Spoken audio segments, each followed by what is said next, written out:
अगर आप UP expressway पर सफर करते हैं तो जरा संभल जाइए, क्योंकि जिस सड़क पर आपकी सुरक्षा के लिए कैमरे लगाए थे, वही कैमरे अब आपकी प्राइवेसी को तार-तार करने का नया जरिया बन रहे हैं। पूर्वांचल एक्सप्रेसवे पर नवविवाहिता कपल का प्राइवेट वीडियो सीसीटीवी से रिकॉर्ड होना कोई एकमात्र घटना नहीं लगती, बल्कि एक ऐसी बीमारी का निशानी है जो सिस्टम की नसों में गहराई तक बैठ चुकी है। विडंबना तो देखिए, हादसों और अपराध की निगरानी के लिए बनाए गए एंटी ट्रैफिक मैनेजमेंट सिस्टम को कुछ लोगों ने निजी जिंदगी में झांकने का अड्डा बना रखा था।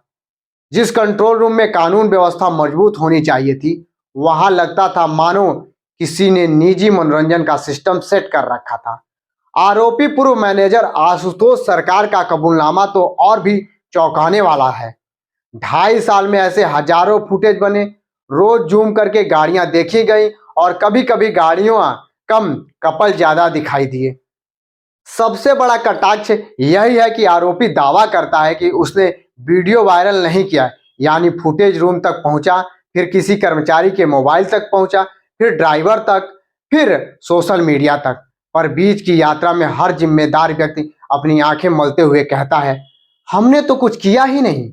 सीसीटीवी की निगरानी करने वाले की ही खुद निगरानी करने की कोई सिस्टम नहीं है, यही असली खामी है। गांव वालों की गवाही इस कहानी को और काला रंग देती है। लोग कहते हैं कि आशुतोष रोज अश्लील वीडियो दिखाता था, वसूली करता था और मौका मिलते ही बाइक लेकर भाग पड़ता था, यानी निगरानी कम, कमाई ज्यादा। यह सीसीटीवी कंट्रोल रूम नहीं बल्कि एक वसूली केंद्र बन चुका था, जहां घटनाओं का इंतजार नहीं किया जाता था, उन्हें ढूंढकर बनाया जाता था। कंपनी का रवैया भी ऐसा ही रहा, मानो उसे अब जाकर पता चला कि सिस्टम में कीड़े हैं।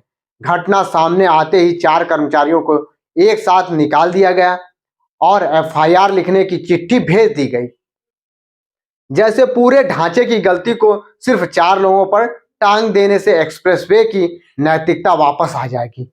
पर कोई यह नहीं बताया कि अगर सब कुछ इतना ही गलत था तो आरोपी 7 दिसंबर तक पंचिंग कैसे करता रहा, 8 दिसंबर तक कंपनी के ग्रुप में कैसे मौजूद था और 2.5 साल तक यह सब कैसे चलता रहा।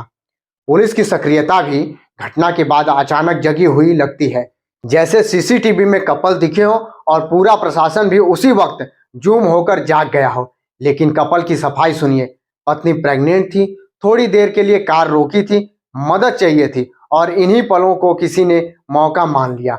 सुरक्षा की आड़ में निजता के नाम पर जो खिलवाड़ किया गया, वह किसी भी आधुनिक राज्य के लिए शर्मनाक है। अब सवाल यह नहीं रह गया कि वीडियो किसने वायरल किया, सवाल यह है कि कंट्रोल रूम की निगरानी कौन करता है, फुटेज को कौन एक्सेस करता है, डेटा प्रोटेक्शन कहाँ है, निजता की सुरक्षा किसकी जिम्मेदारी है और 2.5 साल में बनाए गए हजारों वीडियो आखिर किस नियम के तहत बनाए गए। एक्सप्रेसवे पर आपकी कार चाहे 120 की स्पीड से दौड़ जाए, लेकिन इस सिस्टम की जवाबदेही हमेशा रेंगती ही रह जाएगी। 20 की स्पीड से भी कम। और भ्रष्टाचार, वह तो ओवरटेक मारकर सबसे आगे भाग चुका है। पीछे सिर्फ जनता की टूटी हुई प्राइवेसी और सिस्टम की खोखली नैतिकता बची हुई है।